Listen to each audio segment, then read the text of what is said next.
We remain steadfast in our commitment in delivering local news that matters. Stories that inspire. Enriching the lives of Filipinos in the Philippines and across the globe. This is your GMA Regional TV.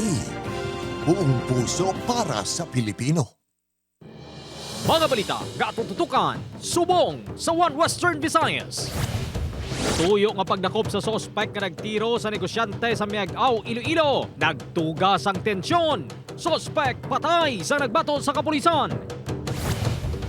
Mahinay nga releasing sa ginahatag nga ayuda sa Bacolod City, ginareklamo sa mga residente. Pila ka mga aplikante sa Bacolod City Government Center na nagtulog. 12 oras nga brownout maeksperiensyahan sa porsyon sang Haro kag Bandurriao sa Domingo. Pila ka mga lugar sa Iloilo may brownout man. Ginareklamo nga taxi driver kag duwa ka babayi nga pasahero nga ginaligar ginbastos sini nagatubangay na.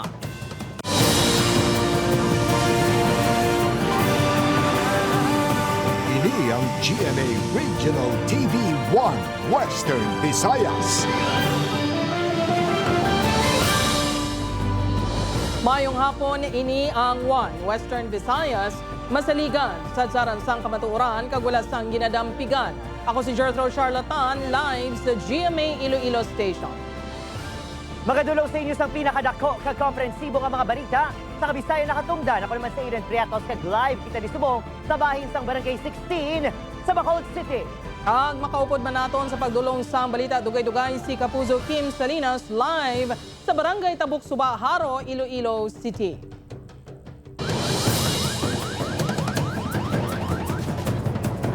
Mga kapuso negosyante sa Miag-Aw, Iloilo gintiro samtang nagalantaw sang ginabaligya nga duta. Kapuso pag-aresto naman sa suspect ng intensyonado sang nagbato ini. Tubtob nga natiruhan patay sang kapulisan. Yaring balita ang ditutukan ni Josel Huesca. Pilaman ka oras sa negosasyon natapos nga ginahingagaw dala sa ospital ang 60 anyos nga sospek nga si Renato Fridicilla. Ini matapos gintiro sini ang kasimanwa nga si Pio Javier, 45 anyos. Isa si alias Ater nga una nagkadto sa crime scene sa barangay Matim, Miag-Aw, Iloilo. Kaya, yung una, yung Hindi magkakilala ang duha. Pagpati ni Ater, nasalaan sang sospek nga pulis ang biktima samtang nagalantaw sang ginabaligya nga lote. manamo may medyo ka na rin. Kuan lang, nagalantaw-lantaw. Kiyo kung mo dyan ano kaya alin dito siguro kita na sa bintana. Hindi na siguro masyado ka na. Pagtapos tiro, nagbalik si Renato si Abalay. Ginhimo sang pulis ang negosasyon, apang jutayan pa nga maigo ang hepe samtang nagaistorya sa utod sang sospek. Sa pag-approach naman diri sa tubang sang balaya, gulpi lang may duwa ka lupok nga taya gid sa aton na silang lupok. Kamo to nga nag-retaliate kami. Tungod madulom na, wala gilayon ginsulod sang trupang balay. Naghatag pa tsansa nga makasungka si Renato. Pasado alas 9 sang gabi na kontrol ang sitwasyon. Nasunod ang balay kag pilason na ang sospek. Hindi mapatod sang hepe kung paano ini naiguan sa dughan. Gindala sa Gimbal District Hospital apang gindeklara nga dead on arrival. Hindi inuuna nga may gintiro ang sospek. Suno sa kasilingan, 2002 sang gintiro man sini ang iya pa kaisa. Braso yung kung tao ang kaisana. Pag uli, nagkato daw maan ko na nung limanda ka to, ang buto lang nyo. Di pa, subukan na kami. Subukan na kami. Upakan. Utod ni Renato ang nag-asikaso sa bangkay sini sa punerarya pero wala sang nagpadulong ang news team. Gintunguan sa GMA Regional TV nga makuha ang bahin sang pamilya Javier pero ginpakamayo nila nga hindi anay maghatag sang pahayag. Nagapakig-unong sa kalisod ang pamunuan sang IPPO sa nalisdan nga pamilya dala paathag sa natabo sa sospek. Tinawagan ko na rin po ang SWAT. Tinawagan ko na rin po ang EOD. Tinawagan na rin po namin ang LDRMMO and fire truck para maging peaceful po itong negosyasyon sana natin. Josel Huesca, One Western Visayas. Bao perte nga gunto mga puso mahinay nga releasing sa ayuda sa bayad. Agad program sa Bacolod City ginareklamo sa madamo nga mga residente. Pila ka mga aplikante sa Bacolod City Government Center na nagatulog, agad makakuha sa ayuda. Yaring balita nga itong gintutukan. Apisar may ginasuprer nga balatian ang labandera nga si Elizabeth. Nagapaugat inilinya sa Bacolod City Government Center agon makabaton sa ayuda ngayon bakal sang bulong. Ang iya pasensya na testingan sa sulod sang 15 ka oras nga paghulat. Diri na ini nagtulog para makauna sa linya. Abang pasado na alas 10 ang aga, ang priority slip nga number 1 sini wala pa nalawagan. Di sa subong, way ba kami kalin, kasakit akong tiyan. May pangkriyas ko nga gahubag. Di way ba ko pumahaw. Si Maylin naman nga nagapangayo tabang para sa bana, hindi mapungga nakaugot matapos na ugtuhan na hulat kag nagpalamok humalin pa kagabi. Siyam kami kabilog. Nagigda kami diyo. Upod sa mga gwardya. Upod sa mga kung anong pangapi nila, pangapi man kami. Ini ang sitwasyon sa distribution center sang Bayad Agad program sa LGU nga naghahatag sa medical, burial kag educational assistance. Sadto, binula ng hulaton para sa releasing butang nga ginlunsar ang Bayad Agad program. Apang ang ginalauman nga tabang, hindi man gilayon mabaton. Kaya alas 8 kami nag-ma-release ang number mo. Di matiner di sila, mahigda di sila ya, para lang sa number. 150 lang ang matagaan kada adlaw apang ang mga aplikante nagalalapaw. Dugangan pa nga kulang personnel nga naga-atinder sa mga nagapangayo sa bulig. Para mapadasig ang proseso, may naisip na nga pamaagi ang alkalde. Ano ang be kung hatagan ka mo sang appointment? Ha? Oh, let's say kadto ka mo di Friday alas 10 ang aga. Pag-abot nyo di sang alas 10 ang aga, kamo lang dayon. Para at least kabalo ka mo ya kung saan ang inyong schedule. Agad magtahaw ang mainit nga sitwasyon, ang alkalde nagpanagtag na lang sang sorbetes kag agogo sa mga residente. Nga kalabanan, wala pa makakaon, wala pa sang tinulugan. Opo, General Gasilio, Adrian Priatos, 1 Western Visayas. 12 oras nga brownout ma-eksperyensya sa porsyon sang Iloilo City sa Domingo. Pila ka mga residente nagapanghanda na sa mga epekto sang brownout. Ini ang gintutukan ni Zen Kilantang Sasa. Malawig nga brownout ang maeksperyensyahan sa mga konsumidor sa More Power sa pila ka lugar sa Iloilo City sa Domingo, May 12. Ini ang kaangot sa igapatigayon sang National Grid Corporation of the Philippines nga maintenance works. 12 oras nga power interruption nga magasugod 6 a.m. ang magaluntad sa pila ka porsyon sang La Paz Feeder 3, Haro Feeder 1, Mandurriao Feeder 2 kag Mega World Feeder 1. Masobra man 8 ka oras nga madulaan sang supply sang kuryente ang kabugusan sang Haro Feeder 2 kag mga porsyon sang Haro Feeder 1, Mandurriao Feeder 5 kag Mandurriao Feeder 1 magasugod ang power interruption 6 a.m.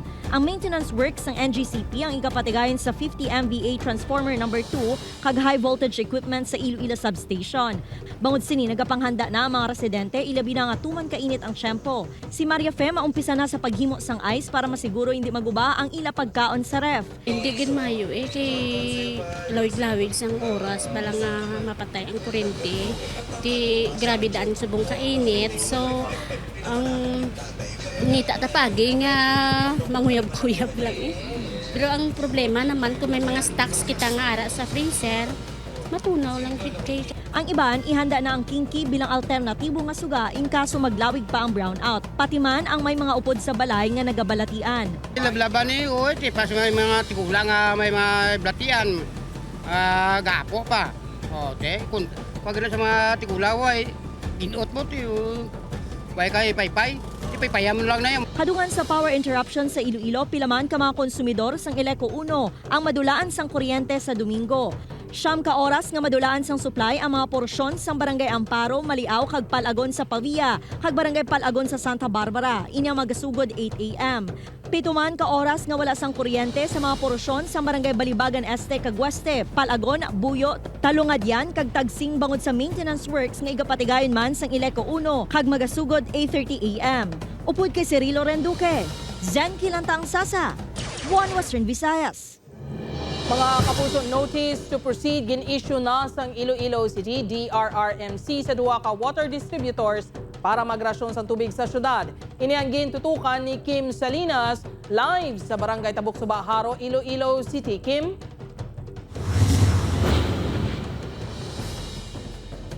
Jert, ginalalauman nga makarasyon na sang tubig sa Lunes matapos nahatagan na sang notice to proceed ang water concessionaires sang Iloilo City LGU. Nag-issue na sang notice to proceed ang Iloilo City Disaster Risk Reduction and Management Council sa Metro Pacific Iloilo Water kag South Balibago Waterworks sa pagrasyon sang tubig sa syudad. Ini matapos nga wala sa may nakita nga problema ang Iloilo City LGU sa water supply kag water source ng duwa ka water distributors sang nagpatigayon ini sang post-qualification inspection. Ini sa piyak sang pag-anunsyo sang South Balibago Waterworks nga may salt water intrusion sa ilag na proseso nga tubig sang damlaglang. Sang Mayo 2, nakareport ba ng MPIW nga yara na sa red alert ang ila bulk water supply. Despite sa mga advisories nga gipagawa ni MPIW kag South Balibago with regards sa problema sa water source, but during the inspection daw nag-normalize naman tanan. So wala naman problema. Ginsekyar man ang generator set sa mga supplier nga paggagamiton sa tiyon nga may magluntad nga power interruption. Suno kay Navena, ginalauman nga magasugod agad ang pagrasyon sang tubig sa mga kabarangayan sa Lunes, Mayo 13. May mga inspector halin sa General Services Office nga magasikyar kung na-deliver ang ginkasugdan nga kadabuon sang tubig sa tagsa ka barangay. We will assign inspectors to sign the inspection and acceptance report during the delivery of the water. Magalawig sang 3 ka bulan ang pag-supply sang Iloilo City LGU sa mga apektado nga barangay sang syudad kung sariin gamiton ang masobra 12 million pesos nga pondo.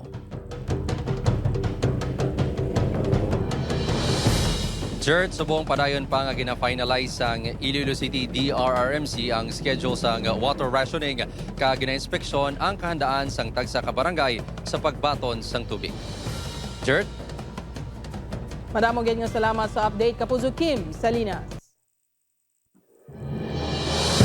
Ari problema pagin mga puso, pila naman ka mga bubon nga ginakuhaan sang tubig sa mga residente sa Talisay City, Negros Occidental. Bao nagakahubsan na.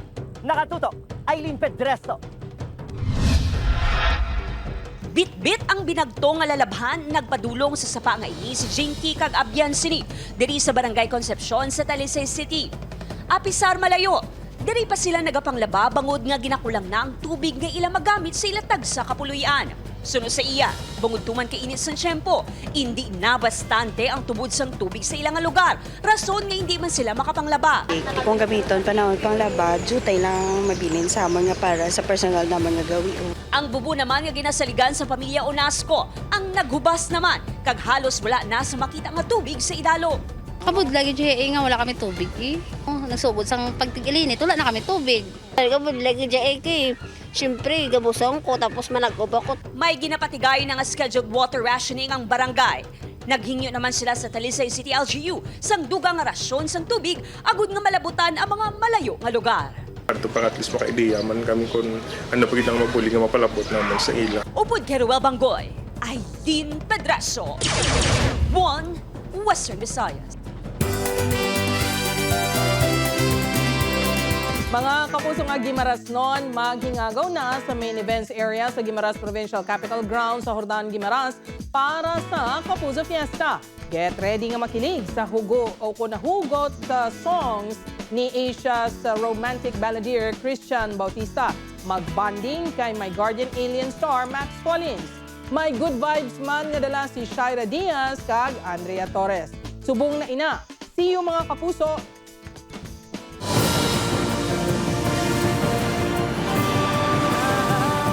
Ini ang GMA Regional TV 1 Western Visayas. Sa dugang nga balita makaupod naton liwat si Kapuso Kim Salinas live sa Barangay Tabuk Suba, Haro, Iloilo City. Taxi driver ginaaligar nagbinastos samtang nagabiyahe. Aktwasyon sini nasaksihan sang iyang mga pasahero. Magtimbang nga grupo nag-atubangay na. Ang resulta, hibaloon sa atong pagtutok. Ginpatawag kay inasang aga sa opisina sang Iloilo City Public Safety and Transportation Management Office ang taxi driver kang duwa ka babae nga pasahero. Aligasyon sa mga pasahero nga nagbinastos ang taxi driver samtang sakay sila sa taxi unit nga gindala sa padulong sa isa ka mall sa Mandurriao. Lunsay yara sa likod nga bahin sa taxi nagpungko ang mga tagreklamo. Natublag ang duwa sa ginhimo sang driver rason nga wala ininila ginpalampas. May aligasyon ang biktima naton no nga daw nga ginbastos sila sa driver no although wala iya sa mga physical contact kapag bastos. As per explain sa passenger, gintagaan yung 100 pesos why naging kuha gani ang kambyo. Sang nagatubangay na, nagpangayo sa pasaylo ang driver kag nag-areglanay naman ang magtimbang nga bahin. Wala naman sang plano nga magpasaka pa sang kaso ang duwa ka babayi.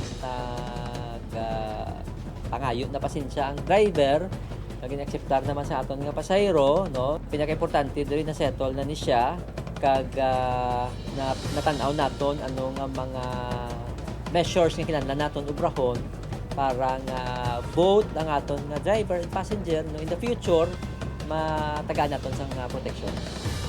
Suno kay Konlo, hindi na magmaneho ang gireklamo nga driver bangod substitute lamang ini.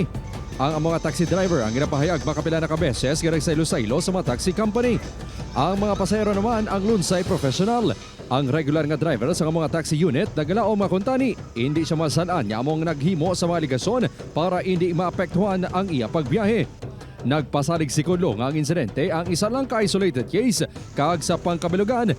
Safe ang pagsakay sa mga pasahero sa mga taxi sa Iloilo City. Upod kay Cirilo Renduque, Kim Salinas. 1 Western Visayas. Mga puso sa Bacolod City naman, unong barangay sang Tangob liwat nga gin-suspend sa pwesto. Nga, yaring balita nga itong gintutukan. Santo sa desisyon sang Office of the Ombudsman Visayas, ginpapanaugan sang 6 kabulan nga suspensyon si Barangay Tangubunong Barangay Noli Villarosa. Nag-ugat ang suspensyon ni Villarosa sa reklamo nga ginaligar hungod nga pag-delay ni Villarosa sang sweldo sang mga barangay personnel agud sila ang makapangutang sa isa ka lending business. Magluwas kay Villarosa, suspendido man ang tresurera sa barangay. Nadalahig man sa kaso sa barangay Kagawad Luz Atienza kag Kagawad John Ray Pindon apang wala nakitaan kapaltahan sa kasong ipasaka sa mga kaupod nga sa Kagawad Katrina Joan Sonota kag Dindo Amadeo.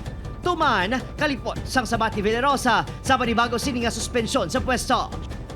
Tamad na ko. Ang tagreklamo nga si Kagawad Sonota nagpahayag nga nag-ayuhay na kuno sila sang anay kasumpo nga kapitan. Through text nakaistoryahan na imong kaminikap na everything is okay. Mapadayon man tayo sa aton nga kinsumpaan kag pagserbisyo. Ikatatlo na ini nga suspensyon ni Villarosa bilang kapitan halin sang 2020. Magatalo sa iya si number 1 Kagawad Luz Atienza. Sino kay Attorney Cesar Distrito nga spokesperson sa alkalde. Masakit sa ni Mayor Albi Benitez ang suspensyon sa kalyado apang kinahanglan ipatuman ang laye. Opat Kiril Casillo, Adrian Prietos, 1 Western Visayas. Kapin 2.5 million pesos nga balor sang iligal nga droga kumpiskado sa separado nga mga operasyon sang otoridad sa Iloilo kag Antique. Si Julius Bilacaol nakatuto. Ginabulubanta 1 million pesos ang balor sa suspected shabu nga na-recover sa buy-bust operation nga ginpangunahan sang Leganes Police sa Barangay Kagamutan Sur sa mga Banwa. Subject sa operasyon si alias Boyet, isa ka ex-army. 2012 kuno ini sa nagsulod sa serbisyo kag na-dismiss ang 2018 bangod nagpositibo sa random drug test. Ang suspect ang tumandok sang Banwa San Dumangas apang mga duha na kabulan nga nagatinar sa Kagamutan Sur matapos magpatindog sang negosyo sa lugar. Ginahikot na subong sang Leganes Police ang panumbungon batok sa suspect. Ginpasaka na subong adlaw sang panumbungon nga paglapas sa Comprehensive Dangerous Drugs Act of 2002 si alias CD, ang subject sa drug buy-bust operation sang Balasan Police sa Barangay Balantian sa mga Banwa. Nakuha sa suspect ang shabu nga base sa eksaminasyon sang crime laboratory. Nagabukat sang 161 gramos kag may street value nga halos 1.1 million pesos. Ang suspect ang tumantok sang Carles, apang sakop sang iya operasyon ang Balasan kag pila ka banwa sa Capiz. Nahulog naman sa gintingob nga puwersa sang Banate Police, Regional Intelligence Division, IPPO, Provincial Intelligence Unit kag Provincial Drug Enforcement Unit si alias Butchoy sa drug buy-bust operation nga ginpatigayon sa Barangay Managupaya, Banate, Iloilo. Nakuha sa suspect ang ginabulubanta 50 gramos sang suspected shabu nga nagabalor sang 340,000 pesos. Yara na sa kustodiya sang Banati Police ang suspect. Samtang nagdangat naman sa 204,000 pesos ang balor sang illegal nga droga nga nakuha kay alias JR sa buy-bust operation nga ginpatigayon sang kapulisan sa barangay Badyang, San Jose Antique.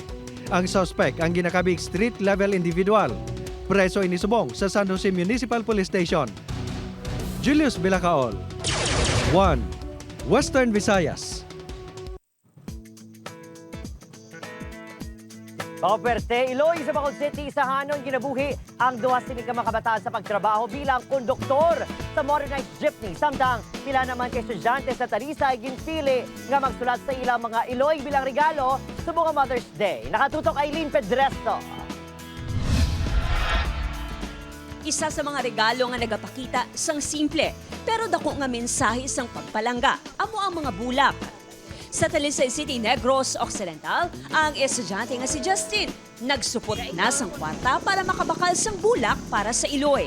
Gani nga biskan gaming lang nga kwarta basta makita man nga gina-appreciate kung ginimo ya sa akon. No budget, no problem. Bangod para sa iba nga kabataan, mas madalo ang mensahe sang letter o konsulat. Gani si Art John, naghatagis ng tiyempo para makasulat para sa Iloy bilang pagpasalamat sa tanan sila na sakripisyo. Perti pa salamat kay mama biskan ano ko nga dungol kag tanan-tanan yung napasalamatan ako kiti siya sa ako ng gasaportas biskan sa diin. Sa isa ka modernized jeepney nga ini nga may ruta Fortune Town Central Market sa Bacolod City. Makita adlaw-adlaw ang 39 anyos nga si Laila magbiray bilang konduktor. Agud buhion ang 11 kag 13 anyos nga mga anak. Bilang single mom, tanan kuno sarang himuon ni Laila para mahatag ang kinahanglanon sa pamilya. Kaya mo ginay basta mother kaya basta para sa mga bata. Ay, pamisaron nyo kay Perme nga kung bisan ano kabudlay sang obra para sa mga bata. Himuon kitang tanan. Simple lang ang ihandom nga makita nga makatapos ang pag-eskwela ang mga anak agud makaagom sa maayo nga pagpangabuhi sa pila ka adlaw.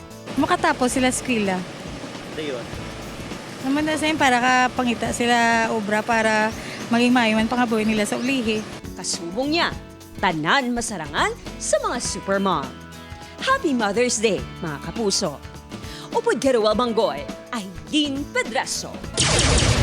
1. Western Visayas. Kapuso, ready ka na bala para malabot ang imo career goals? Magulag na kag mangin kabahin sa leading broadcast network sa Pilipinas. Yari ang mga bakanting ang posisyon sa GMA Network subong nga May 2024. Assistant Vice President for New Business Development, Assistant Publicity Manager for Entertainment, Corporate Strategic Planning Manager, Research Manager, Assistant Research Manager, Research Analyst, Auditor, Junior Accountant, Program Administrator, kag Staff Assistant. Sa mga interesadong aplikante, pwede ka mong magbisita sa www.career.gmanetwork.com. O mga puso, bilibo, Bacolenyo nga anay janitor, isa na ka-national bodybuilding champion. Ang iya inagyan sa kabuhi kag inspirasyon, aton hibaloon. Sa malawig nga tinion, nagbaka-baka obra bilang janitor kag messenger sa isa ka bangko si Marvin. Wala ini maguna-una nga pulo ka tuig ang makaligan. Manging isa na ini ka-champion athlete sa edad nga 46 anyos. Ang anay janitor, subong isa na ka-national bodybuilding champion. Sang damlag lang, 2 ka gold medals kag 2 man ka silver ang ginpauli sini sa Bacolod City gikan sa isa ka national bodybuilding and men's physique competition. Sa pagsampa ko, simple goal lang po. Ay ipakita ko lang ang makaya ko lang. Ginasali ko sa aton Ginoo ang tanan. Si Coach Marvin ang isa man ka fitness trainer sa Negros Occidental. Ginapakigbahin sini sa mga estudyante ang ihibalo sa fitness, lifestyle shift, kag paano mapaiway sa depresyon nga iyaman sadto ginasuprer kag nalampuwasan pinagi sa pag-ehersisyo. Ang fitness wala niya may ginapili nga edad no maski tigulang ka. Kinahanglan tagid diya nga mag-exercise every day. Tumandok ini sa barangay Mansilingan. Nya kun sa diin ginapakigbahin man sini ang iya mga kadalagan. Karon, ginapanghandaan sining kompetisyon sa Cebu sa diliwat sini ibanderang istorya sang paghimakas sang aring janitor nga nangin champion nga atleta. Ang ginamanga transformation, no, ang ginasiling, pwede ta na iya malambot, depende sa imo nga pagdisiplina, sa imong kagalingon. Abot Kiril Gasilio, Adrian Priato, 1 Western Visayas.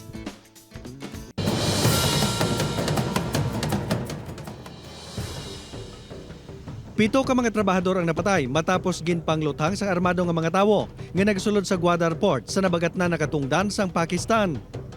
Base sa investigasyon sang otoridad, nagakatulog ang mga biktima sa nagluntad ang pagpangatake. Ang insidente ang padayon pa nga ginaimbestigaran. Wala man sa nag-aako sang responsibilidad sa krimen. Isa ka eroplano nga kargado sang 79 ka mga pasahero ang naglapaw sa runway samtang hana nga mag-take off sa Blaise Airport sa Senegal. Bangod sa insidente, napulo ka mga pasahero kag isa ka pilot ang nasamaran. 4 sa mga ini ang yara sa seryoso nga kondisyon. Ang eroplano ang isa ka Boeing 737-300 nga ginapanagiyahan sang Air Senegal. Ini ang padulong kuntani sa Mali sa tion sang aksidente. Ang aksidente ang nagresulta sa temporaryo nga pagsirado sa airport.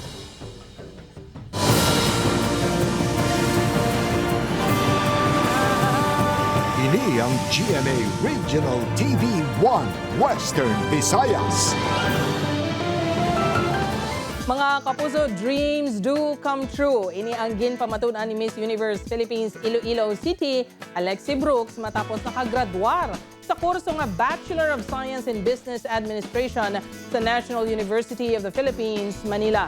Sa isa ka post, ginpakigbahin ni Brooks kung paano siya nagumpisa bilang simple nga estudyante sa Banwa sang Leon nga naging atleta tubtob ginsulod ang pageantry kag naging madinalagon bilang tiglawas subong sang Iloilo City sa Miss Universe Philippines 2024.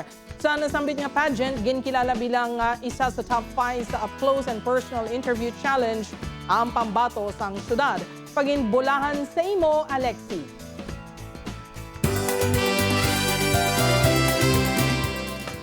Mga puso, ari sa Janay, opisyal na ang gibuksan ang 11th Balbagan Festival sang Banwa sa binalbagan sa probinsya sang Negros Occidental. May mga parada at street dancing sa nagkalain-lain nga grupo nga kabahin sa pagselebrar sang ila founding anniversary sang among Banwa. Sa May 14 hiwato ng Balbagan Festival Dance Competition. Sa May 15 naman, magabisita sa Nagabuso Stars Lian Valentin, Prince Clemente, Andrea Torres, kag John Vic de Guzman.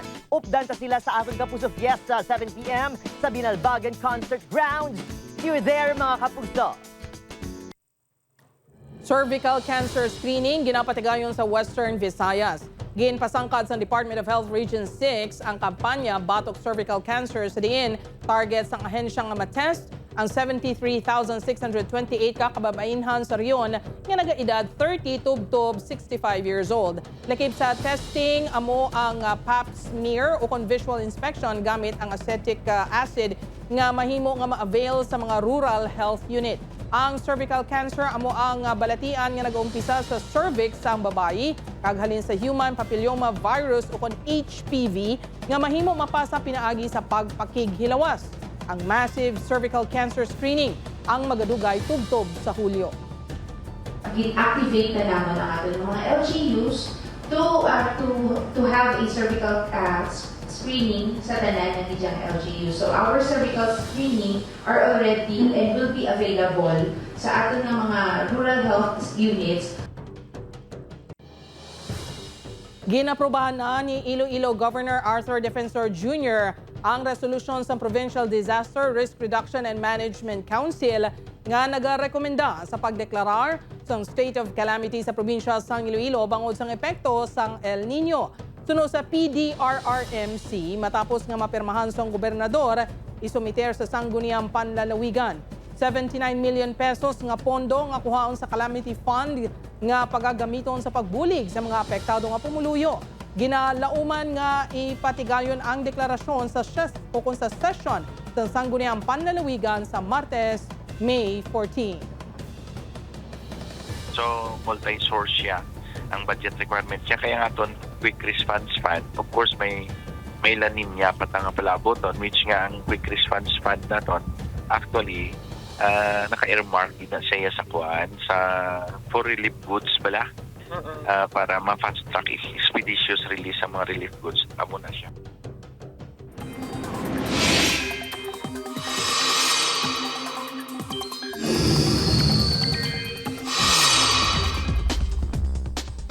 Mga puso, base naman sa forecast ng Pag-asa, naglabot sa 44 degrees Celsius ang maximum heat index sa Roa City, Capiz, subong adlaw sa Biyernes. Samtang naglabot naman sa 42 degrees Celsius ang maximum heat index sa Iloilo, pati man sa probinsya sa Negros Occidental. May ginamonitor nga pagtipon sa panganod sa GWA sa Philippine Area of Responsibility. Sunod sa Pag-asa, yara na ini sa sulod sang Intertropical Convergence Zone o kung ITCZ, kag wala gihapon ginadula ang posibilidad nga mangin LPA o kung low pressure area. Amat-amat naman nga magapalayong frontal system gani madula na ang epekto. Apang magapadayon ang pagluntad sang easterlies nga magadala gihapon sang mainit nga panahon. Apang bisan mapaang may tsansa sang thunderstorms ilabi na sa hapon di gani sa gabi mga kapuso. Sa datos naman sa Metro Weather may tsansa sang ulan sa pinakabahin sang Antique kag Negros provinces. Manginhanda man sa posibilidad sang localized thunderstorms ang iban pakabahin sang Pilipinas.